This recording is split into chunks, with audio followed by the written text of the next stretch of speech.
Now, the Bram Weinstein Show on Washington's new home for sports, ESPN 630. Hey, baby. Hey, baby. Hi, everyone. Hi, everyone. Hi, everyone. Hi, everyone. What's up? Not a good night for Ted last night for his teams. Guess not. Oh, the Caps are terrible. Yeah. that was a rough one. Yeah. Completely outplayed. Yeah, not great, Bob. Still sensitive ears over there. Don't say that too loud. All right. Caps were bad last night. Whatever. One game of 82. There's no sugarcoating some of these. Basketball team's 9 and 873. So whatever. They only lost by 11. That's true. They did only lose by 11. Spread 10.5 for at home to a West Coast team. But whatever. Who's old? Don't worry about that. Whatever. Don't let any of that. Stepped in, hit a shot in the first period, or first half, by the way. And which is amazing that they lost by 11. You'd think like on the night Steph stinks that you might actually steal one at home, but maybe not. Spread was 10.5 for those interested. Whatever. Let's start with other things. I'll get to those people later. Those people. Caleb Williams speaks. He does. Caleb Williams. I thought you were going to go FedEx right away. Okay. Well, I was going to spend a little time on that, but I actually think like this is more important. All right. You want to just do that real fast? No. Go. Can I do my joke? Yeah, go for it. I want them to name the stadium Washington Football Stadium. A little filler name before you get to the real one? Yeah. Washington Football Field? Washington Football Field. All right. Yeah. I don't mind That's what I'd like. I don't mind it. Let's do that. It's got a good ring to it. Sounds classic, doesn't it? I also think that this will get rectified. Actually, rectified's not even a word for it. Yeah. This will happen fast, and the smart company is going to come in and say, we want the naming rights to the new stadium. We'll do this now if we get to opt in at a certain price for the new stadium. That's right. That's what the smart company is going to do, whoever that may be. Or says we have exclusive negotiating for 6 months before you decide. We get to do this, but we get, or last right of refusal, whatever the highest bid is, we get to decide whether we're going to meet that. So that's what I think will probably happen. Whoever it may be is going to come in here. Like someone's going to slap their name on a football stadium in the NFL. Trust me. So that's going to happen. And the smart company will go, we want the exclusive rights to negotiate the naming rights for the new stadium when it's built and opening in 5, 6, 7 years, whatever it is. Right, exactly. And we will pay this price now and get those, we will agree to have the naming rights on what was formerly known as FedExField for however many years it takes before you open the new stadium. And at that point in time, we get the exclusive first right of refusal for the highest bid to be the naming rights for the new stadium, period. There's only 4 other stadiums that are not named. Did you know that? 4? Can I guess them? Sure, if you want to. Not named. Don't have a sponsor. Okay, so it's not the NFC East. Right. Let's see. Is Soldier Field just Soldier Field, right? That's 1. Okay. Lambeau Field is Lambeau That's Field. 2. Let's see. Minnesota has naming rights. Detroit does 2. Mm-hmm. Atlanta does. New Orleans does. Tampa Bay does. Carolina does. Oh, man. I got to go through the whole thing. All right, who are the others? You have the 2 in the NFC. There's 2 in the AFC. 2 in the AFC? Yep. I think you should get 1. You're probably overthinking it a little bit with this one. It's not coming to me quickly. So Chiefs, who is it? Chiefs. Arrowhead. It's just Arrowhead. That's GEHA Field, though. Is it? Uh-huh. So that's wrong. Huh. Okay. GEHA Field at Arrowhead. That's what we have to call it now. Okay. So it does have. Okay. So it's at Arrowhead. At Arrowhead, right, but it does have a name. They did what the Broncos did a couple years ago. We were told we had to call it GEHA Field at Arrowhead when we did a game there a couple years ago. The other one, I don't think people know. People just call it Arrowhead. Yeah. But you'll hear in the national broadcast, you'll hear them say GEHA because they remind you now to say it. Oh, I was going to say because I've watched a lot of Chiefs games and I don't even remember that being a thing. They're not particular. Everyone calls the Cowboy Stadium Jerry World, you know, and there's always been a reminder of this is AT&T Stadium. Could you please say AT&T Stadium? We get a lot of that. Yeah. This list, I just looked it up. This article is a couple years old. So you actually got the 2 that aren't. The other 2 have been named. They had here listed Arrowhead and then they had the Bengals, but the Bengals also got their naming rights too now. They're now Paycor Stadium. Yes, that used to be Paul Brown Stadium now. So there's just 2 of them left. Soldier Field, and when they get a new stadium, it will be something at Soldier Field. That's right, yeah. And then what was the other one? Lambeau. Lambeau's never. Well, you'd hope. Or it'll be the same thing. It'll be. You'll hope. It's like Yankee Stadium. Like you kind of can't Or it'll be, J.G. Wentworth at Yankee Stadium. Just I knew fun running joke in the Curb Your Enthusiasm final season where his girlfriend, who's played by Tracy Ullman, which is amazing, sings that stupid J.G. Wentworth jingle constantly, but as an old ornery woman and sings it all day. And it's incredible running gag that's going on that show right now. I was going to say, or it's going to be at Kraft Singles Stadium at Lambeau. Yeah. We can't have that. Yeah, you can't. You can't. You don't want to do that? You don't like Kraft Singles Stadium? No, I don't. Like a cheese sponsor? Then the cheeseheads are going to be flat pieces of American cheese. It's going to be stupid looking. They'll throw Kraft Singles at Sauce guys. Gardner won't take one and put it on. It'll actually be when funny. They win there. They'll throw singles at the players and they're going to stick to the helmets. As for this FedEx Field thing, c'est la vie. I don't feel this way about the Lakers people felt about Staples Center. Remember we made fun of that? That they freaked out when they were like, it's not Staples Center. And they'd won a lot there, so I get it. They'd won multiple championships with multiple different teams. So, I get it. There's a lot of good memories, but that's an office supply store. You're that caught up in the name of that? Really? I don't know, man. I don't know if I can root for him anymore.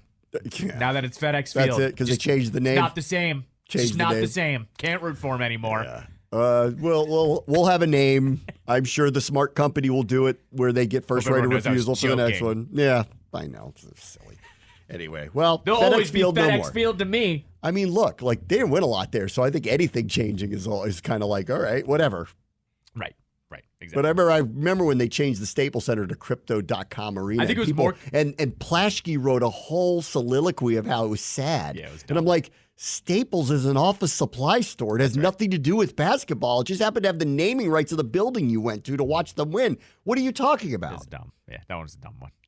What if, I don't know, they stopped doing the Coca-Cola Slurpee? Would you be upset with 7-Eleven? You can't go to 7-Eleven Arena anymore? What are you talking about? Oh, wait, that's two different issues. Are you saying they're discontinuing the Coca-Cola No, they Slurpee? can't do that. Yeah, I was going to say, that is that. actually. That would be sad. That's a sad one. Bad example. There's one flavor that always works there. It's the Coke one. Yeah, it's true. All the other ones are broken. I haven't had a Slurpee in probably 25 years, but 25 years? I can't remember the last time I had one of them. I may have had a sip of one when my kid got one. 25 years? I've dumped soda. I haven't had soda in a very long time now. 110 degrees out somewhere? That's not entirely true. Every once in a while, I'll drink a little bit of ginger ale.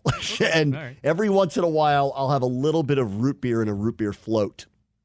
All right. That's it. You never go for the diet? You never go for a diet? No, I don't like the way those taste. Okay. All right, fair enough. So I don't want those. If I want caffeine, I'm going for coffee. All right. Yeah, I'm out. Okay. Sodas, I'm out. I don't like all the sugar. I'm out. All right. I'm out of all of them. Anyway, let's see. Caleb Williams speaks. We were talking about this yesterday. The next step after Ryan Poles spoke was, we need to hear from you. Yeah, right. Do you want to play for them? Because that's been the smoke of the offseason, that he actually doesn't want to play for them. But he never actually said that. And it was just insinuated, which was people around him might have been insinuating it, or maybe they weren't, or maybe the wrong idea was brought. Who knows? But he also hadn't spoken, so he could very easily just do an interview with anybody and say that's not true. Yep. Here's what he said about it. This is with ESPN. I think it was Pete Thamel who had the interview with him. If I get drafted by the Bears, I'll be excited. If they trade the pick and I get drafted by someone else, I'm just as excited. Speaking about Chicago, they have a talented team, talented offense and defense. For anyone to be in that situation, I think they'd be excited. Then asked on any notion that he would request a trade and wants to play not in Chicago. Yep. He said, I'm not pushing my agenda. At the end of the day, the Bears have the last say. Regardless of how I feel, I'm not pushing an agenda of, I want to go, or no, I don't want to go. I'm excited for whatever comes. That is a weird way to answer that question. It is. Right. Because to say, I'm not pushing an agenda, insinuates you actually have one, you just don't want to reveal it. Yeah, you're not saying what it is. You're not saying you're not saying it. Yeah. I thought when he said, if I get drafted by the Bears, I'll be excited. If they trade the pick and they go somewhere else, I'll be excited. If you just left it at that, then case closed. You're saying you would play for them, that you have no issue with them taking you number one. To say I'm not pushing an agenda, but then back that up with regardless of how I feel. Well, do you feel differently then than what you're suggesting? Because it's hard for me not to read into it when you say it that way. That you're saying the right thing. Yeah, right. Go ahead and yeah. I'll be happy if you draft me. And quietly behind the scenes, you might be saying, I won't be upset if you don't pick me. Wink, wink, wink, wink, wink, wink, wink, wink, wink. Or because I'd rather go somewhere else. Wink, wink, wink, wink, wink, wink, wink. Like my hometown. Right, because he was asked about it. Yeah. And he did not say anything like, I don't want that to happen. Right. At all. Yeah, of course. I mean, that's what I think he's hinting at there is I'd love to play in my hometown. Or yes. you could at least twist the words into that by saying, oh, you have an agenda. So that means you do like a team more than the Bears because you're leaving the door open. Okay. You know what? But you can't say it. That's right, He knows better that he can't say it. But that is a weird, I'm not pushing an agenda, but regardless of how I feel, I am not going to push an agenda, which is that easily could be insinuated into, I will play for you. I am not upset about it. I want to be the number one pick. But if I had my choice, I'll never say it to your face. Yeah. I'd actually rather play somewhere else. But it's different than anywhere else. Like when Eli pulled this on the Chargers, they made it sound like initially he wanted to go anywhere but there, right. Even though realistically they probably wanted to go to a few specific places and ended up in one of them, which is probably more like this. He's not saying, I don't want to play for you. This isn't that. Well, he's not saying it. But he is more than insinuating. He's basically saying, if you pick me, I'll give you my best. But if you don't, I won't be upset about it. Right. Which is actually, if you want to hear the truth of it, I would rather go somewhere specifically different. Wink, wink, wink, wink, wink. Maybe play at a place that doesn't have a name on its stadium. I don't know. Just you guess. Well, you guess. The other part of this, too, it could factor in down the line if he's actually saying what he feels is, let's say it is the Bears, right? Let's say the Bears draft him first overall. He could be going to them, all right, we've got 5 years now. I'm going to give you everything I've got for 5 years. But if I don't like where I'm at by the end of this, or I don't like what you've done around me in those 5 years, peace, I'm out. I'm either going to force a trade or I'm not going to sign an extension with you, and I'm going to want to go somewhere else. That's 5 years down the road, though. Okay, but that's 5 years down the road. Sure, but he would have to be good. Like, there's too much that needs to happen to even, we're not sitting around going, yeah, just hang in there for 5 years and then we'll get you. No, of course not. But he's also going, I'm not exactly pumped to come play for you either. I mean, again, I'm reading it. I didn't see him or hear him say it. And it's always different when you hear or see somebody say it as opposed to reading it. But the way it read to me was, I am not going to say publicly I don't want to play for the Bears.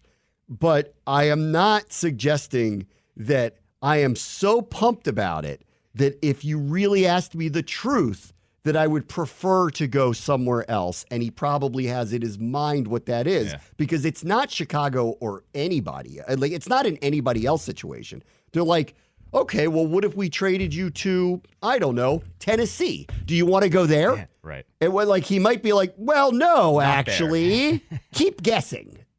So it's not I believe this. It's not I don't want to go to the Bears, period. It's really, actually, if I had my choice, I would probably go somewhere else. But I don't have my choice. I'd like to be the number one pick, and I'm sure Chicago's a fine place, and I'm not going to pretend it isn't. Sure, right. I mean, it's reading to me. It reads to me that Chicago is like B tier. He likes some other teams more, but they're fine too. Well, he's got and then they went into this part here where he was asked about, and they can go to any city and do this, but in Chicago there are some iconic athletes like Michael Jordan played there, Walter Payton played there, and they asked him specifically about playing in a place like that where you're kind of living up to that standard. And he said, "I'm 22. I didn't get to see those players," which is weird to hear somebody say now. It makes me so old to go, I didn't see Michael Jordan play. And I'm like, oh my God, that's true. And he goes, as the saying goes, the legends live on. That's my goal of playing football. It's not money. It's not fame. It's to be immortal. I want to reach that sense of being a legend, being at the table and having a rightful seat through hard work and energy and time that I've put into the game that we all love. And it's appealing to be in a city like that with legends that you've looked up to, reach for that standard that they've set and try to do anything to get there. So I think you could do this in almost any major market anywhere. There are legends that played for specific franchises. Sure. We have Darryl Green or Art Monk or John Riggins or Sonny Jurgensen or Alex Ovechkin or there are, you'd have to go way back for Wes Unseld and, but like Gilbert Arenas. I mean, but go any city, right? Go any city and you'll find the legends. Yeah. Granted, Jordan might be the legend of all legends, Sure. but like, you know, I was gonna say, I hear what he's saying. Well, I was say even within recently though, like Patrick Kane and Jonathan Taves for the Blackhawks, they won multiple Stanley Cups. Like yes, that Chicago it's weird. They've been a really good sports city, but their teams kind of rotate who dominates. He was asked about Washington because obviously if the Bears don't select him, you have to ask him. We're going to. Right. Come on, we just hired his offensive coordinator from USC. Of course we're going to. And so, but, you know, I did want to hear what he has to say about this, too, because he's from here. And there seems to be this mixed opinion, one, if you should bring somebody home because of the pressure that goes along with it. And secondarily, some players don't want to play at home. Kevin Durant's one of those guys. Kevin Durant has made it very clear. He loved growing up here. He loves the Manders. Maybe he'll maybe Kevin Durant Stadium. I don't know. Who knows? All right. But he has made it very clear he never wanted to play for the Wizards for whatever reasons. And I think mainly it was he just didn't want to play here. That's the sense that we got. He just didn't want to. Yeah, right? he mainly made it all about I never want to deal with playing on a place where I live day-to-day basis because you have to deal with tickets and people that you know, and basically just said it wasn't worth the stress. And honestly, I was more refreshed that he actually said it like that. Here's what he said about it. Obviously, he went to Gonzaga. So here's what he said about it. It'd be really cool because it's so familiar. There's a time and place for everything. My job and my hobby is being at the facility or on the field or watching film or relaxing and prepping for the next day or game. My main goal and focus is to go win games and stay focused on keeping the main goal the main goal. So he didn't go specifically about it, but what he is saying is, I'm open to it. Yeah. So he's not turning that down either. He is saying it would be really cool to come home. That's important because, the Durant example is important here. Some people just don't want to do it. Mm-hmm. You know, Burrow seemed okay with it. He went home. I mean, it's not home. He's not from Cincinnati, but he's from that region of Ohio. So it might as well be for him. You know, and others, we had the example of Chase Young. I don't think that went particularly well. The Haskins one definitively did not go particularly well. I think they're two different scenarios. I think Chase Young was a ready-made superstar to be, and Haskins was a work in progress who was drafted too high. Yep. So I think that they are two different, scenarios, but neither ended up having the career we had hoped they would have here as hometown, bring them home type guys. Correct. This falls in line with the Chase Young one. The expectations are going to be off the charts if he gets brought in here. One, he'll either be the number 1 or number 2 overall pick. 2, he's a quarterback. 3, he's won the Heisman Trophy. 4, his stats and his film are ridiculous.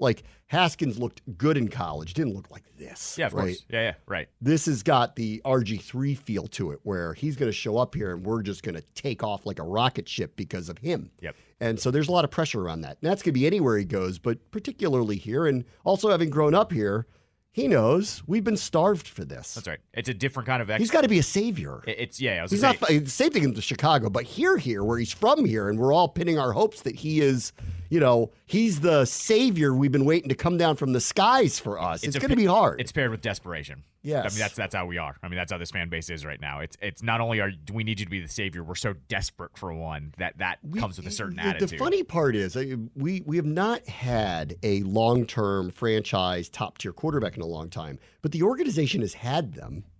It's not like they haven't. Sonny was. It's been a while. Joe was. Doug was. We walked away from people that could have been a very, very good player. We walked away from Stan Humphries. We walked away from Trent Green. We walked away from Kirk Cousins. We walked away from Brad Johnson. We've made mistakes with that. Now, none of those last 4 that I named, because Sonny was a great Hall of Fame player. I think Joe would have been in the Hall of Fame if he didn't get hurt. I think he would have ended up. I think he would end up in the Hall of Fame if he didn't get hurt. I think Doug should be in the Hall of Fame. He's not, but I think he should be. People forget, everybody remembers the Super Bowl and him winning it here. his early career was amazing in Tampa Bay. Like, he was amazing. They were a nothing franchise. They drafted him, and they were in the NFC Championship within a couple of years because of him. Like, people act like his career was this 1 year in Washington. It really wasn't. He had a really, really good career. So, like, when everyone talks about we haven't had good quarterbacks, we've blown it with a lot of them. Yeah. Now, the last 4 that I've named, I don't think any of them are all-timers. And if we draft him, the hope is he's going to be the best thing we've had since Sonny. Right. You know, a Hall of Fame caliber player who can change everything because of his skill set. That's not what I would describe Trent Green or Stan Humphries or Brad Johnson or Kirk Cousins. However, we've just blown it with those guys. And it's not like we didn't have good quarterbacks in the system. We just blew it with all of them for very different reasons. So like I always kind of push back a little bit that we haven't had any quarterbacks. We've made the wrong decisions with them through the years. Yeah. With him, though, so he didn't say much about it, but he said enough to me to go, okay, he is willing to come home, which was the only thing I needed to hear at this point, because he could say, you know what? Like, of all the places, pull the KD, of all the places, I think that would be difficult because, you know, it's just a tough place to go for me being from there and what the expectations would be. And maybe I just need to write my own story. But that's not what he's saying. He's saying it would be really cool. We agree. Right. We agree on that point, Caleb. We'd like you to come back here. Now we got to talk to Chicago. So listen, we're parsing words here. I think what he said was the right things. I think he did the right thing by doing this interview because I think we've all been waiting to hear from him. He is not just the presumptive number 1 pick. He is going to be the number 1 pick to somebody, whether it's Chicago, us, or someone else who trades up with them if Chicago actually trades out. But I don't think they're going to. Right. So now comes the meetings part of it. And if what he wants, because he's not, quote unquote, pushing his agenda, is to come here, which is what you could read if you read that. If they're willing to do so, it will be done quietly. Right. Yeah, of course. And probably over the next few days. Right. When they actually meet in person for the first time, which they're doing. Washington met with Jaden Daniels. They're going to meet with him today too, reportedly. That's right, yeah. I'm sure Washington is going to gladly take either one of them, depending on the result here. But I felt this way from the get-go, and this is how I felt about it all along. You don't just say, we'll take whoever. You go after the guy you want. If you think that he's the right person, then you have to have a conversation with the Bears. And maybe the Bears like Jaden Daniels. Maybe they like Drake May. Maybe they look at it and go, we'll trade with you, move down, take a quarterback we like who actually legitimately wants to be here.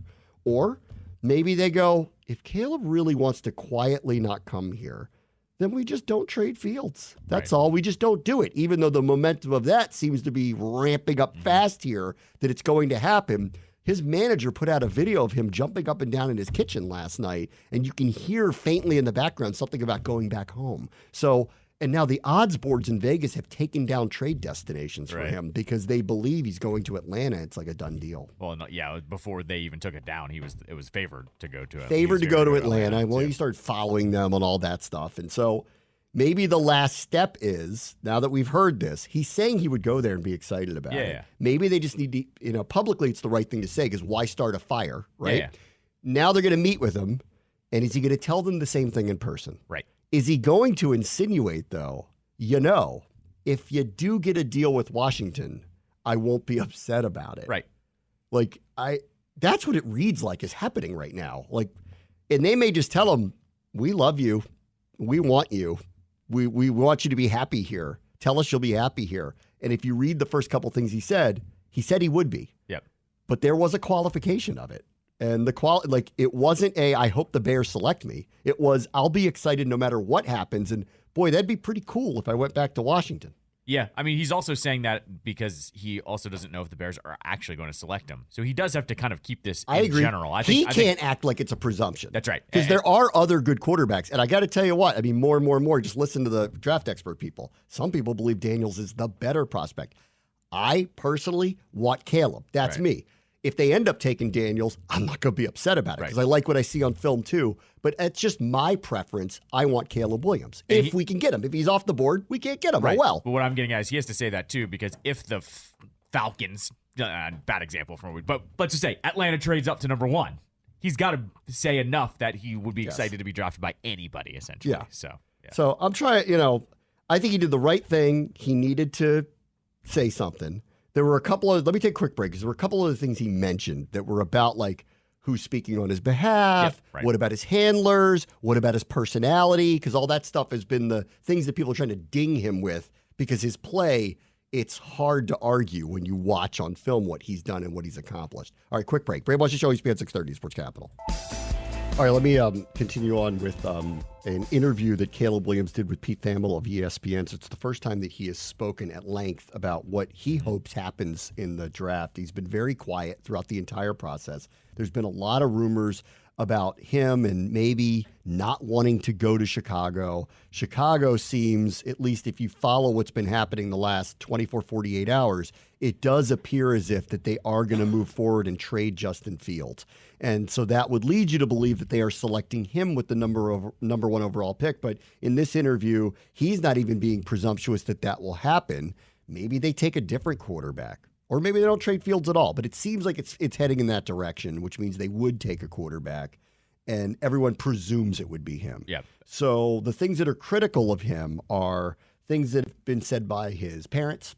Mm-hmm. His father said stuff in GQ initially, like, he may not, if he doesn't like where he's going, remember this before the season ever started, if he doesn't like where he thinks he's going to end up going, he might come back to school, which we all laughed at because there's just too much money in being the number 1 overall pick.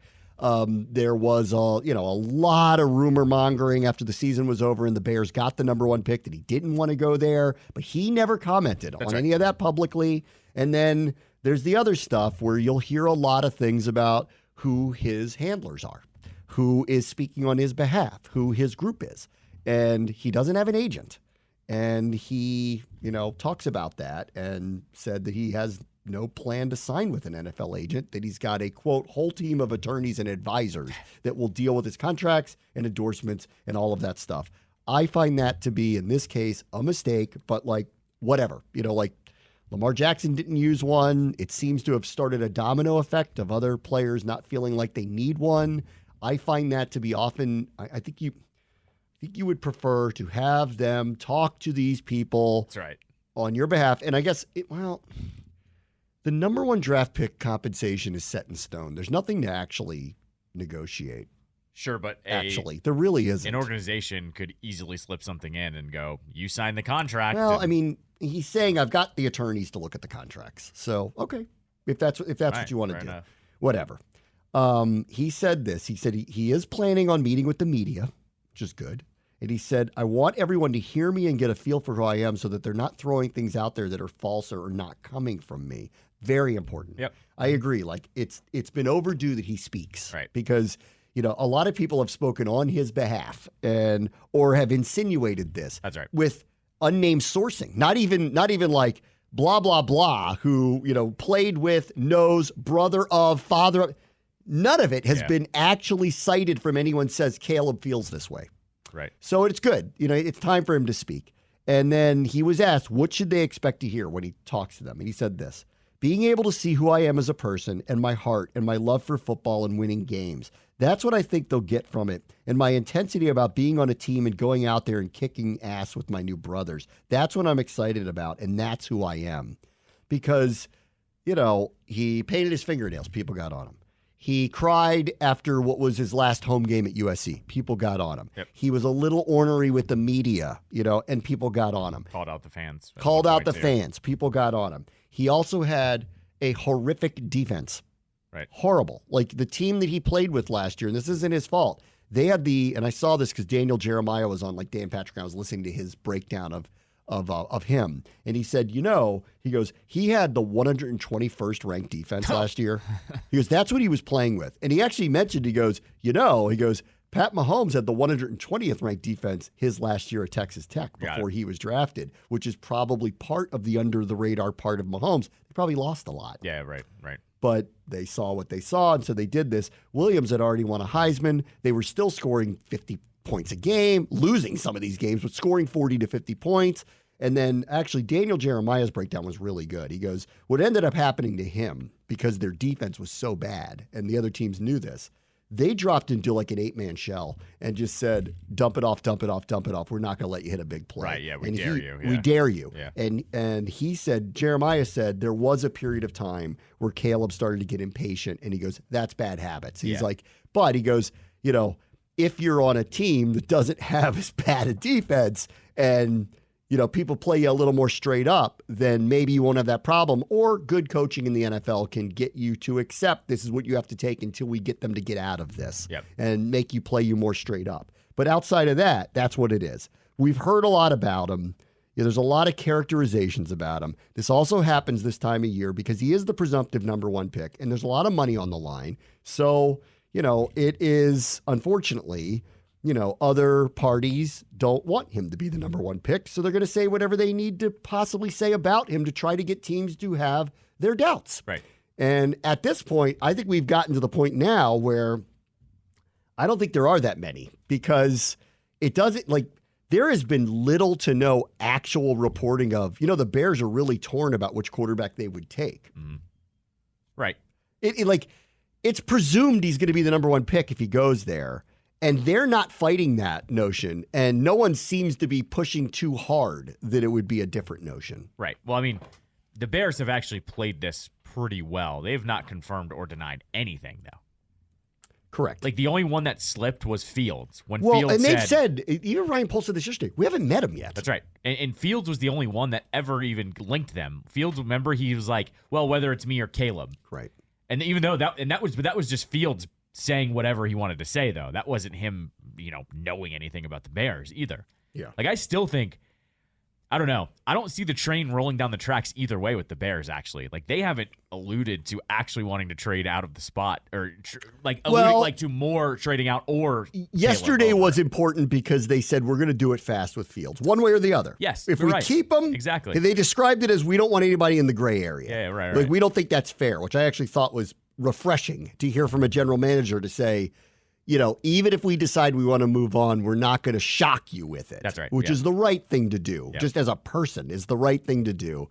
And it looks like and feels like that it's happening. Even places like NBC Sports were reporting that he's probably going to get traded, and Atlanta is a massive favorite. And that I saw reporting today saying Pittsburgh does indeed want him. Yeah. They're offering their 2nd-round pick.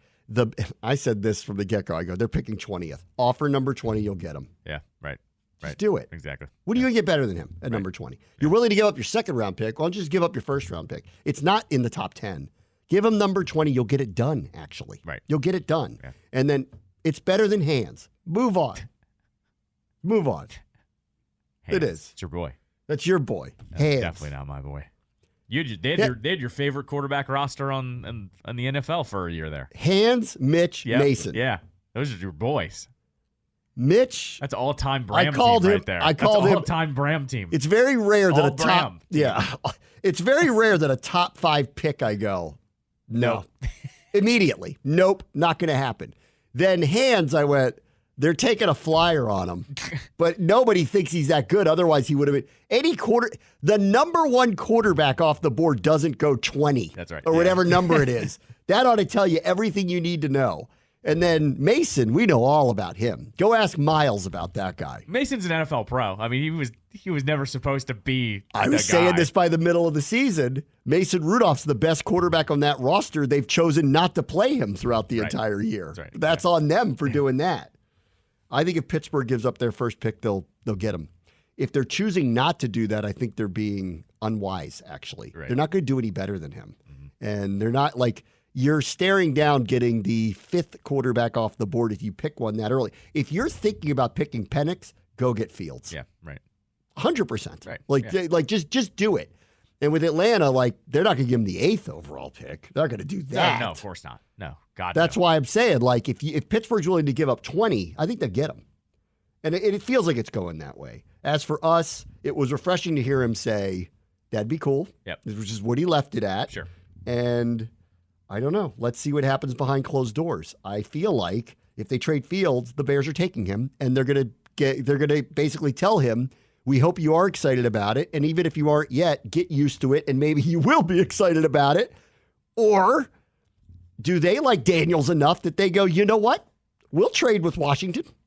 You could also Maybe. you could also just have a another X factor here. You get Magic Johnson in the room, and you say to him, you can help us out here. Yeah. I know that's tampering, but you could say you only want to come here, and then the Bears are forced to deal with us or not draft you. I think, but you have to be you're going to have to be reasonable in what you ask for. Right. Because the reality is we're trading with you because it's being manufactured to be traded. That's right. Not because you actually want to. Right. You're doing it because you do like Jaden Daniels or Drake May. Right. You are very willing to take on either one of them to be your next quarterback, probably Daniels. But, you are very willing to do that. Yeah. And you need to get something because you need to get something. That's right. But we're not giving you 3 first-round picks because if that's what you're going to pull on us, then go ahead. Right. Take Daniels at number 1, and we'll just take Williams. So you better work with us here and try not to fleece us. Otherwise, we're just going to sit back and go, you know what? Go ahead and pick him and see if he's upset about it. Right, yeah. And that's where it seems to be steamrolling towards. Now, the real question is, because he says, I'm not going to push my agenda, is will he not really push his agenda when push comes to shove if the Bears say, that's great, we want to pick you? Right. And I'll take him at his word for now that's the truth, but it's the right thing to say right now. I'm not against playing for the Chicago Bears. That's right, yeah. And nor should you, here's the thing, too. The Bears are a classic organization. You would never want to go against an organization like that. I mean, come on. We're talking, I don't know, Houston. Just for an example. As a now legacy. Right. I mean, the Chicago Bears are the NFL. Right. Yes, exactly. Then Redskins, right. The Cowboys, the Bears, the Packers, Giants, Packers, the Packers. All the classic ones, yeah. The 49ers. You'd be dumb to go out against one of those. Why would you? Yeah. Right. You don't want to be part of a team that has a legacy over 100 years old? Right. You said you wanted to be a legend. Yep. Guess where you can be a legend? That's how you do it. Yeah. That's how you do it. You play for one of these teams, and you do that. Right. So we'll see. I'm hoping, I'm reading into it, but I'm hoping, and I will, I'll be very interested when he does his media session because he's basically saying, I'm going to dispel these myths that I'm some kind of classic weirdo that everybody keeps trying to tell me I am, or that I'm a pain in the butt. Right. Which is the other part of it. I'm a giant pain in the butt. He's trying to set that record straight. I'm all about football. I'm all about winning. Don't paint me as some kind of other thing that's going to be a problem for you. That's not what I'm about. Right. All right, be right back. Very much the show. ESPN 630 Sports Capital. Had some crazy finishes in the NBA the last couple nights. That Max Strus one last night was unbelievable. Ridiculous. Beyond half-court shot. Stupid. To win at the buzzer. We had the crazy one with the Knicks and the Pistons the night before, so it's ramping up in the NBA. The guys are trying again, so it's very nice. They're trying now. Did you see the Wemby highlight from the beginning of his game last night? I think they were playing maybe the Grizzlies or something. He went down center court, handling the ball, looks smooth as hell, goes, jukes someone out of their shoes, essentially, and then throws it off the backboard to himself. Oh. It was ridiculous, and it looked so smooth for someone as huge as he is. It was ridiculous. He did miss because he got fouled, but yeah, it was awesome. The Pistons won last night, which means oh boy, the Wizards are currently tied for the worst record in the NBA now. So, hey now, most lottery balls were heading that way. What do we, John Wall had wolf season. What do we call this? Marshmallow season? Soft season? This is... it's not like they have to try to lose. Right. They can't win. Mm-hmm. To your point earlier, Steph Curry probably had his worst game of the season. In years. They won here anyway. It was the first time he hadn't scored in the first half since 2018. Yeah. Didn't score. And we lost by 10 or 11. 11 for all those that matter to you. If you listen to my show, I said take Warriors 10.5 last night. So you got lucky. That one's sweating a little bit. Yeah. But anyway, so the Wizards lose at home to the Warriors. Whatever. At this point, it's like, can we just get this over with? Let me know when the lottery is. And, of course, this is the year there is no Wembanyama coming That's right. out. Yeah, of course. Yeah, but, there's no guarantee they'll get it anyway. No, sure, but that was they have still the most chances. Still, that was still the most frustration. Because the Spurs didn't have the worst record last year, right? I don't think they did. They were really bad, though. Really bad. I don't think they had the worst odds, though. They weren't the worst in the league. Oh, man. No, the sad part more about last year was that they were still a ping pong ball away from getting him.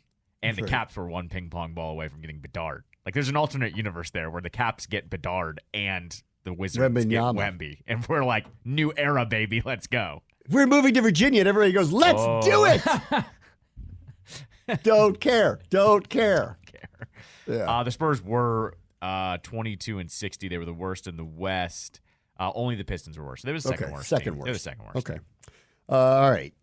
Capitals get smoked last night. Second of a back-to-back. Oh, man. They get ripped by the Red Wings. Gave up an 8 spot last night. Yeah. So, listen, every day apparently is a referendum on them now. Are they going to keep trying to make the playoffs, or are they going to sell off the parts? And so losing 8-3 sends the wind blowing the wrong way, I assume, right? Well, here's what last night's game actually reminded me of. Remember last year? It was the same thing. They were waffling of, will they sneak into the playoffs? Won't they? Then you had Ovechkin leave the country last year because his dad passed away. And then the Stadium Series game happened. And remember, they just got rooked in the Stadium Series game by the Hurricanes. Mm-hmm. Remember, they looked like a completely different team. That's what last night looked like to me. It was like, here's a team that's going to make the playoffs, isn't even the best team in the Eastern Conference, and they just blew the doors off of the place playing against you. If I'm Brian McClellan today, I'm taking a long, hard look of, even if we sneak into the playoffs, how much damage are we going to do? Because they're not. That's the point. Well, because a team like the Red Wings isn't even best in the conference, and they made you look dumb. We don't have a goaltender to win with. Lindgren's good enough. We don't have what's in front of them to support it. That's good better, enough. Better if statement, if they had a ridiculous goaltender, I'd be like, you know what? Let's see. Get in the dance. Because you never know. We don't have that. No.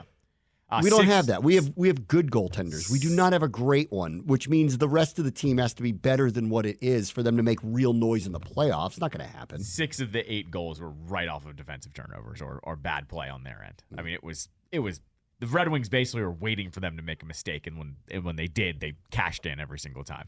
Turning point last night was they had a power play with like less than a minute to go in the period, and the Red Wings scored shorthanded. And you're like, all right, well, like night, everybody. This is over, like because it was a 2-goal swing. Can I just say this though? Counterpoint: it's just one game. Sure, but it's also how they got rooked. Sure, but the night before they won 6-3. Yeah, Ottawa's bad though. Okay. Right, but then the week before they won in Tampa in a crazy game, and they got a point in Florida. So can we just? It's just one game. Why is everything a referendum? It's just one game.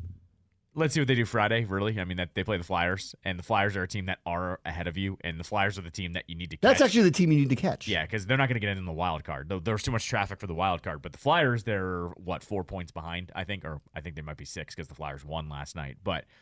Yeah, I mean, that's the team you're chasing, but because I thought they even have games in hand with them, too. They do, because the Caps started off the slow. Capitals have 2 games at hand with them, and they're 6 points back, but they've played 2 less games. Sure, right. So it's neck and neck, really. Right. And they get them. They get them on Friday. Yeah, they get them on Friday night. So, I mean, really, I think Friday is going to probably be the deciding factor. I just know that when you are supposed to play really well against a team like that last night, and that happens. I know it was the second half of back-to-back, but there are a lot of young players still playing in their lineup. Yeah. Should have been a little bit better, and they were not. So okay.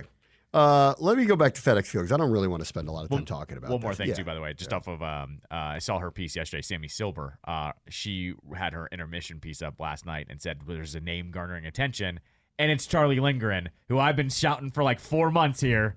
You need to explore trading him. Well, I think if they are going down that road, I think you definitively trade him. This guy's been a career backup at best. He's having a really good year. Yeah. Get a value for him now. You are tied into the other guy with the contract. There's nothing you can do about that. Yep. He's got 3 more years at a high price. So, you got to figure out what you do next year with whoever's going to be his tandem partner. But you get what you can for this guy now. Yep. No, and with Lindgren, too, he's become really appealing because the NHL, like every other sport, they look at value. He only makes $1 million. So in any cap league, you have to find the value. Everybody's jumping. Yes. And by the way, because his contract goes till next year, you get 2 postseason runs with him. 2 postseason runs. 2 postseason runs with him. Anyways. All right, let me go back to FedExField because I might as well talk about it for a few minutes. Yeah. Because I don't really think it's warrants talking a lot about it. Am I sad about it? No. I don't. Who cares? Why would you be sad about it? This is why I made fun of the people who made fun of the Staples Center thing. This is a logistics and packaging company. It's a shipping company. Like, they happen to be the name of the stadium. I've said that name 8,000 times, but like, it doesn't change my feeling about the team whatsoever. The name of the stadium is the name of the stadium. I don't care. Right. The name of the team is different to me than the name of the stadium. I don't feel a connection to the name of the stadium. Right. It also, I think it's easy to be like, well, let's just move on from that one because they won so little in that place with that being the name of it. It just feels like whatever. Yeah. Like they didn't win a single playoff game under the name FedExField at home. Right. Not one. What was it? They only played 3 there while it was called FedExField in over 20 years, and they didn't win any of those. That's correct, yes. They lost to Aaron Rodgers once. They had the RG3 Seattle game where he got hurt. Yep. We shouldn't have been playing, but he got hurt. And then the one where nobody was there, Tampa, the pandemic game against Tampa where me and 10 of my friends were there. That's it. We're the only people that literally watched that live. Yeah, it was Jack Hancock Stadium when they won. When they won in '99, and when I went there as a fan. It was like one of the last times I went there literally as a fan. I was sitting up in my seats that at the time were in the upper deck because I was so happy to get season tickets in my family at that point. This is a rare one for us. I was in second or third grade. I was like 4 rows behind the Redskins bench. Oh, look at you. Rooting for the Lions. Oh, that's weird. They're my childhood team. Oh. So.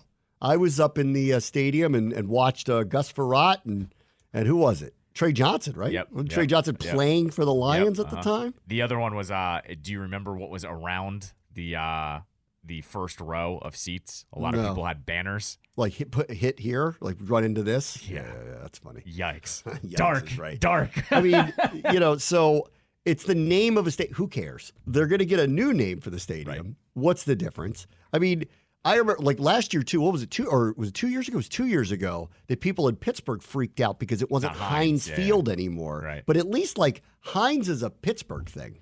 Yes, right. FedEx is not a Washington thing. No, not at all. Right. No. So, and then I made fun of the LA people because they were mad that it was the Staples Center, but it was only for that other reason.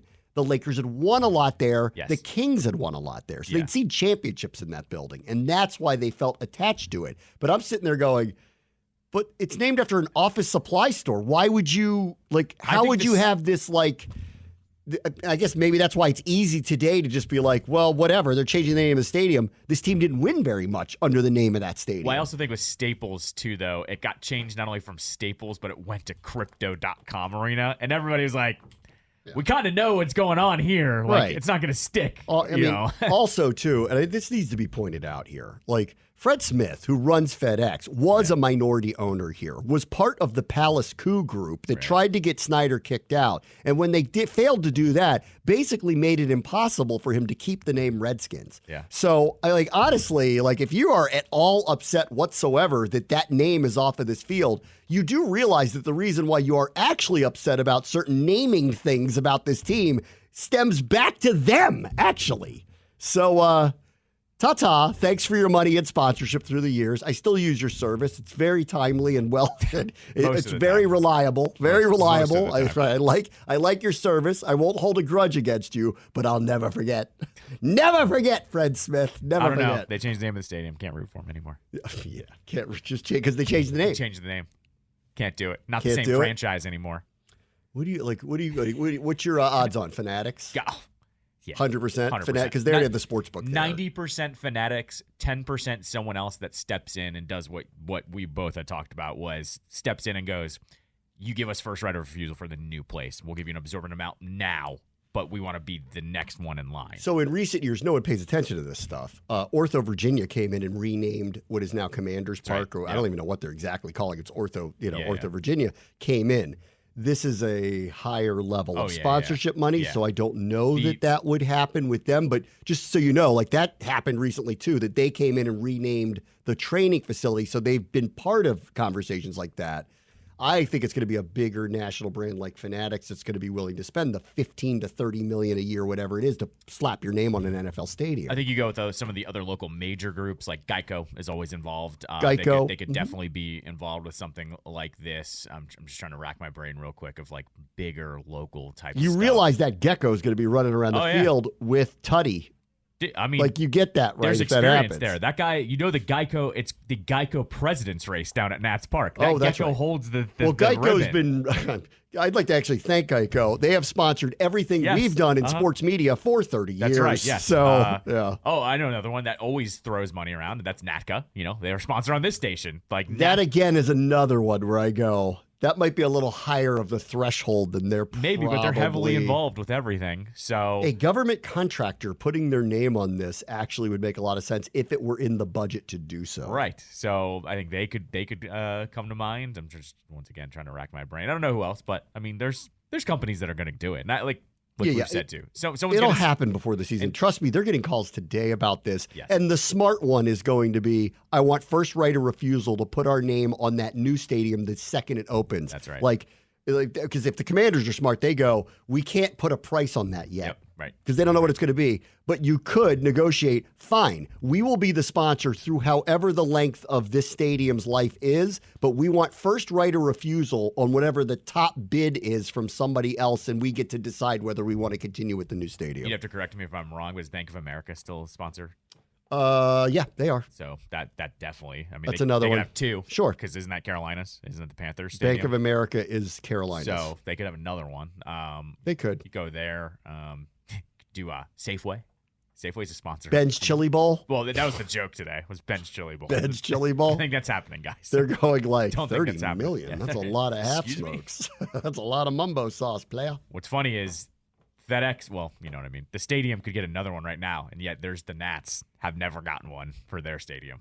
Not yet. I'm actually surprised that's never happened. That's been a story. Our guys over at Talk Nats talk about it all the time of like, what are you guys waiting for? That's like, weird. Are you overvaluing this? Because if you have, you've been overvaluing it for 15 years now. Yeah. So what are you doing over there? Let's do combine news, player. Playing news from the combine. That voice. God. Raiders say they will not trade Devontae Adams. So you can get that out of your mind. Minnesota says they're not even thinking about trading Justin Jefferson. So you can get that out of your mind. Nip that in the bud. Let's see. Because of the stim that everybody got with the Stimmies. With the cap going up, all of a sudden Saquon might get tagged. Oh, there you go. Boom. Might get tagged. We'll have to see about that. Right. Dallas says they want to do a long-term deal with Dak Prescott. They also have no choice but to do a long-term deal because of their cap situation and his contract situation. So they have to do that. Tua is also in what they're saying, heated up contract talks. So I guess Miami is convinced that he's going to be their guy. Okay. And, I think that it's right to say them together. They feel like they're the same to me. Dak and Tua. Too good to move on from. Very good players. Stars align. They might win it all. Well, either one of them. But neither one of them are Mahomes or Burrow. Like, come on now. But stars align. Why not? Because you're not going to do, in my opinion, better than them right now. I would say Tua with this coach, with McDaniels, I think is the perfect match, though. Like, I like Tua's ceiling more than I like Dak's current status, I guess we'll call it, because Dak's not going to get much better. We know what we've got with Dak. I think Tua has a higher ceiling. So, I will disagree with you. Dak, we already know what he is. I actually like Dak better, but we already know what he is. I think Tua I don't think Tua can move. I think Dak can move. Yeah, Dak can move. Dak is like, now that I think he's past that terrible ankle injury that he had a couple years ago. Like this past year, I think he was probably more comfortable being himself. He can run. He doesn't do as much of it as he used to, but he can. He's very mobile. I don't see that with Tua. Like, you don't see him run very much. When the pocket breaks down, he goes down. Like, I actually prefer. He's a little younger, obviously, but I actually, of the two, in my opinion, I prefer Dak. I love that offense that the Wunderkind runs down there. That's what I'm getting at. I think he's in a better situation. So, I mean, they've got so much speed, right? And he makes some throws that are just stupid. Like, he's got a couple of those where you go, whoa. Like, he's got a couple of those. Yeah. So, yeah. But I think they're akin to one another, where I think we'll have this conversation every year. Can you get over the top with him? But they still are both top 10 quarterbacks in the league. Okay. They're just not one or two and never will be. And if you're facing one of those one or twos, it's toast. A problem. You're toast. Or in the case of Dak, Jordan Love. Yeah. Or that. Or that. Well, he wasn't facing Jordan Love. Didn't go well. He wasn't facing him. The defense was. By the way, did you hear that yesterday with Quinn? What? Quinn was finally asked about that. Oh, he was. I saw that. And he was just kind of like, that wasn't good, right? Yeah. Wasn't that kind of just the way he put it? It was just like, it was a bad day. So it was a bad day. Yeah.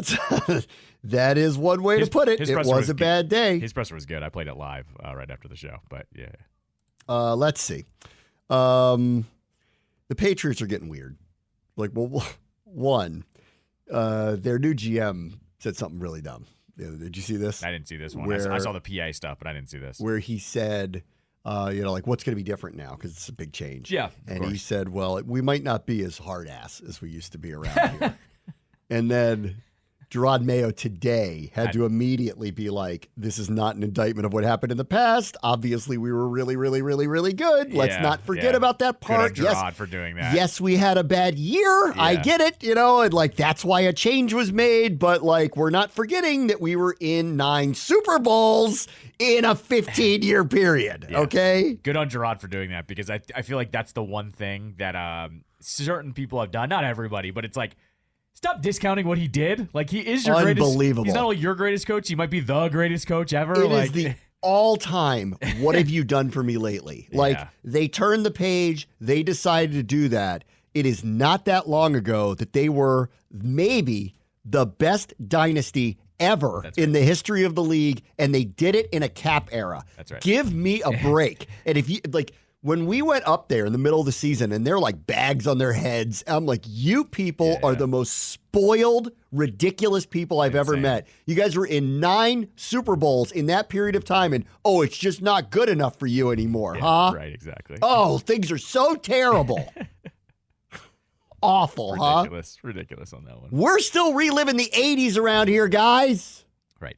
You guys couldn't last 2 bad seasons before you flipped out and was like, this is the worst place ever. Right. So wisely did that. One's probably going to be used by the Bears, we think. 2 is going to be, we think, is going to be us with a quarterback. Yep. Caleb, I'm guessing Jaden Daniels. That's more than a guess, but that's what I think is happening. Patriots at 3 are strange. They're the ones that are kind of on the hook here. Yeah. Somebody will want Drake May. That's right. If they don't. That's right. Yeah. I'm starting to get the weird feeling that they want JJ, and that they're gonna go down this path of bringing in the Michigan quarterback again. Oh, I got a weird feeling that they're willing to move down and wait to get him. They're gonna get a good haul. Because someone's gonna make the trade. They're going to do that, and then they're gonna take JJ McCarthy. That's what I think is gonna happen. You know how I like to talk about this fan base and certain players, and how just certain players won't jibe with the fan base. Like Heineke was a hit here, right? Yes. Blue collar guy, fan base loved him. By the end, people were like, okay, let's move on. But then you get other quarterbacks like Wentz. Wentz was not going to jibe with this fan base. Do you think cult leader JJ is going to jibe with the Boston fan base? Because I don't. Let me tell you something. Caleb Williams, where do you want to go? Well, he has to make his mind up. If I'm JJ, I do not want to go there. Yeah, right. Exactly. I am not following in those footsteps. Are you kidding? Well, now it's 2 footsteps because of Mac. They did draft a quarterback after him. You still, though. The Michigan link? Absolutely not. And know Tom's going to tweet about it, too. No. He's going to be like, welcome to New England. Remember, I went up there. It was Mac Jones' rookie year. I was like, this guy ain't it. They were calling it Massachusetts. It was so stupid. Mac Attack, Massachusetts. Then they like Zappy. They lost their minds fast. J.J. McCarthy, of all the places, you do not want to go there. Because of the Michigan thing. Well, it's also... You don't know. Like, they're going to think you're Tom Brady. Nobody is. It's the same when they say about Caleb Williams, he could be Pat Mahomes. It's totally unfair. Like, that guy might be the greatest quarterback ever. Tom Brady might be the greatest quarterback ever. You can't have... No, you don't want to go there. Like, that's the one place you don't want to go. He's also just not that... Robert Kraft's going to be looking at him like, you look like Tom Brady to me. He's also just not that type of attitude for that city or for that area. He's the complete opposite. I'm getting a weird vibe from them, though. The weird vibe is they're going to trade out of that. They're the ones that are actually going to trade out of it. They were. I'm pretty convinced now. Chicago's going to take quarterback at 1. We're going to take quarterback at 2. They're the ones that are going to be like, do we like Drake May or not? Right. I don't know. Right. Make a decision. Merrill Hodges, if he's telling them, he's like, you can get him in the 5th round. Don't worry about it. You know what I would like them to actually get? I would like them to They could draft Harrison, by the way. I think that wouldn't be the worst thing in the world. Everyone keeps saying he's they the most could do slam-dunk that. player. I think they could go get Penix in the second round. Or trade up if he's. I agree. If it's getting hot and heavy in the bottom of the first round. They could go get Penix. I think that would be a solid his whole thing this week is all going to be his medicals. Yep, correct. Exactly. If people just stop talking about him and then someone takes a flyer on him in the 5th round, you'll know it's his knees are bad. Yes, right. That's all it is. Yeah, it was the same thing with that. That guy, when they do x-rays of him, it's not going to be pretty. Who was the linebacker that was amazing for Georgia, but everyone knew he was broken walking into the league? He got drafted by the Eagles. Right. He felt like Nakobe Dean. Right. And he would have been a very high pick. Nothing about him because he's been nicked up. And he played a little bit last year. But it's still not. Yeah. Right, but everybody was like, this kid's awesome, but he's a walking, broken stick, essentially. Yeah. And, if somebody will take, on the off chance that he's a medical miracle because he is that talented, people will take a chance on him, typically lower.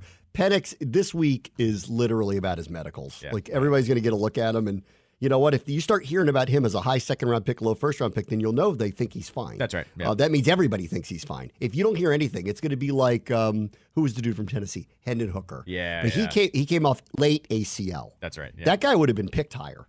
But he wasn't because you knew he wasn't going to play this year. That's right. Yeah, exactly. And Detroit, which I think was wise, was like, take him. Yeah. We have our quarterback. Right, exactly. If this guy turns into something, great. We have our backup or potentially a replacement or, a trade bait at some point in time. Right, yeah, exactly. Okay. He was actually, Campbell was asked about him, too. I saw this blurb yesterday. Yeah. He was earlier today, and he was like, we still don't know where he's at. So, they still don't know with him. You sent me the clip. I guess Russ went on with Brandon Marshall on his podcast. Yeah. And basically just reiterated what he told reporters at the end of the year, which was, it was a stick-up. They told me to take the injury guarantee out of my contract. I told them I wasn't going to do that. That's his right. Yep. You can hate Russ all you want, but he did the right thing there. We saw him early. I said this about him. I watched them play a lot. It was him getting benched was not about his play. Yep. Don't even let them pretend that it was. It was not. He was actually pretty good last year. Was he great? No. But he was pretty good. They just went sideways with him and they wanted him out of there. Right. Yep. And the latest with Sean Payton, who was asked about that interview, said he hadn't seen it, which I thought was smart. And then he said same thing that Ryan Pohl said. Within the next 2 weeks, we're going to figure this out. And they're probably trying to trade him. I don't think they're going to be able to because nobody wants that contract. And he's going to be an unbelievable deal for somebody. Because all that guaranteed money is owed to him, he could sign a low-rent, almost nothing deal with somebody else. So someone like the Steelers, maybe that's why the Steelers are just waiting for it because they're going to get a quarterback of his caliber for $2 million. Yeah, right. And that's going to be the all-time bargain. Say whatever you want about him. That's an unbelievable bargain to take a shot on someone like that and go, maybe he's got something left to tank, something left to prove. He's ticked off about what happened. We're going to get him for $2 million to find out. He's already taken care of with the money. Let's find out where his motivation is. That goes down as the worst trade in NFL history. It's a really bad one. It's the Deshaun one's not great either. The Deshaun one's not great, but he's got 3 years to turn it back around, and I still am holding out the idea that could happen because I know what kind of caliber player he is, and I think it's possible. We haven't seen it in 2 years, but I still think it's possible that will happen for him. The Browns, though, I can't believe we're going to make this comparison. The Texans were good because of that trade. Right. What I was going to say, though, is the Browns, and like I said, I can't believe we're going to make this comparison, are kind of pulling a 49ers, though. They're winning in spite of it. That front office knows what they're doing. They're starting to get guys poached from that front office. I think they have a good coach. They also, I think they have a very good defense. I said this early last year. I go, the reason why I would buy them is I think their defense is real. Right. And so what happened, though, was the Broncos went all in on Russ and haven't been able to recover off of it because they gave up so many assets. And then all of a sudden, they started getting really hurt, actually, on both sides of the ball. So. Today is now becoming end of February. I forgot this happened because it happened for the first time last year, but it happened today again. It is a new great calendar day for sports radio across the country. The NFLPA puts out a report card on every team. It's the best. And some of the results are unbelievable. Again. Like the owner of the Chiefs, Dynasty, is voted as the worst owner in the league. That's amazing. This is why I think you need to take all of this with a grain of salt because just think about this for a second. Last year, they said their facilities are the worst, right? And they're winning Super Bowls anyway. Yeah. Well, they're old. Yeah, right. They're really old. Arrowhead is really old. They practice there. It looks like a barn. It looks like something out of yesteryear. Maryland's facility is 8 million times better than this. No kidding, they don't like it. But it has nothing to do with them winning and losing, which is the weirdest part of it. But then they went after the owner, and what you find out are these little things, tidbits about them. Incredible. That they asked him to remodel the locker room because it's old, you know? And so he put in some new chairs. And then that's what he did. He put in some new chairs. They went and spent $800 at IKEA. That's what they did. IKEA. It was definitely an office supply place, not even IKEA. It was probably a partner of the team and gave him to him for free. 100%. Then the quote to the players was, "You went too far in the playoffs. We didn't have time to renovate." Yeah. Guys. Guys. It's February. Make a temporary locker room. They don't come back. We went too far. We went too far. So what? So if they lost 2 weeks earlier, you would have had the time to do it? That's a ridiculous statement to a team that played their asses off. Obviously, went back to back. What are you talking about? Okay, here's another one. You know who else got a bad grade as an owner? Bob Kraft. Yeah. Got a really bad grade as an owner. Who thinks of him that way? Right. Yeah. So the two dynasties over the last 20 years, the players currently think their owners suck. Like, unbelievable. Right. And a lot of this, and this is like not unlike last year, a lot of this has to do with what facilities are you in and in what state are they. Washington, which I'll get to in a minute, is ranked dead last again in a lot of ways. And it was the same. Basically, and actually, they went after Rivera in this one. He got a bad grade as the head coach. Right. This was last year's survey did not include head coach. They didn't ask about that. Yeah. This year they did, which I thought was funny about the Patriots too. Belichick got a high grade. So for all the complaining, they gave a low grade to Kraft and a high grade to Belichick, and everyone's saying Belichick was a problem the last couple of years. Belichick, though, I did see the players didn't believe that. I did see one of the gripes with Belichick, though. It fell into that Bieniemy type category where it said Belichick didn't value the players' time. Like, it was ranked like 31st in the league in terms of what he thought of players and being efficient with their time, I think is what the rating was. So, but that was the one ding on him. Right. Everything else was actually very positive about him. Ron got the negative grade this year for all the reasons why I knew. He took his hands off the wheel. That's right. If they had asked this question a year ago, I think he would have gotten a higher grade. Because I actually think Ron was, I don't know if close is the right word, but like he was a player's coach. Yeah, for sure. At his heart, he really was. And he ceded too much authority. And when they asked him to step in, he didn't do so. So, bad grade. Right, exactly. Yep. Who's in charge here? Right. Yeah. Well, we knew that too. We knew that. Now, and a lot of the dings on the Commanders are about the facilities, which it's the same thing as last year. Their facility, by modern standards, is small. In fact, this is one thing I will credit Rivera for doing when he showed up here. Everything was in that building. That's right. Yep. He moved and got them, and Jason Wright agreed with all of this. They needed to move the business part out of there because there just wasn't enough room for everybody. Yeah, right. So they did, and it's become more and more and more of just football-only facility. And you'll have noticed since they moved, not only from FedExField, they moved to a new office. The business is now out in College Park in a new. Right. They had moved over. Basically, they'd sent the business offices over to FedExField, and then they subsequently have moved the majority, if not all, the business offices to a new set of offices in College Park. So the football facility is literally the football facility. Scouts, the football operation is going on out there. It's partially because the facility's too small. Yep. And there is kind of nothing that they can do about this other than increase the footprint, which would not be, if you know the landscape, you'd have to go to training camp to know this. Yep. It will be hard to do. Correct. It is sloped. Mm-hmm. It's in a weird kind of spot. I suppose they could build something where that bubble is, but then you wouldn't have the bubble. That's right. Yep. There are 4 fields in the back. One of them is completely unused because it's turf. That's right. So I suppose they could, but that's down a hill, so it wouldn't be connected. They don't have a great footprint to do this modern, huge, open football facility that a lot of players are accustomed to, specifically in college. So until they make their moves, they're going to get dinged for this, and there's kind of nothing they can do about it. The training room is too small. The locker room, they think is too small. I don't know. Like, whatever. Yeah. They dinged them on the cafeteria food. I'll say what I said last year about that.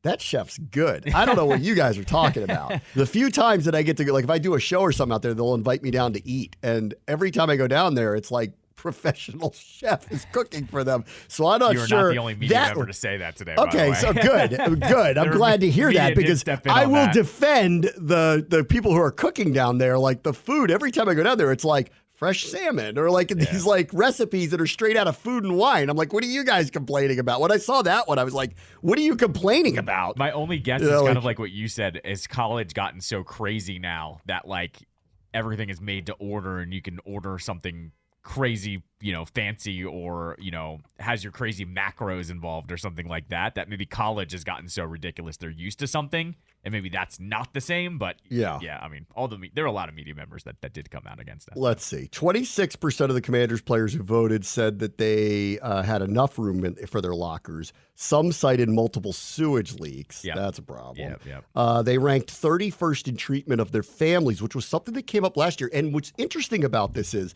Jason Wright made a note of that and did make changes for it, but I guess not enough. But like he did. This was noted, and he did go out of his way to make sure there were family areas and things that they were looking for, but I guess they need to do more.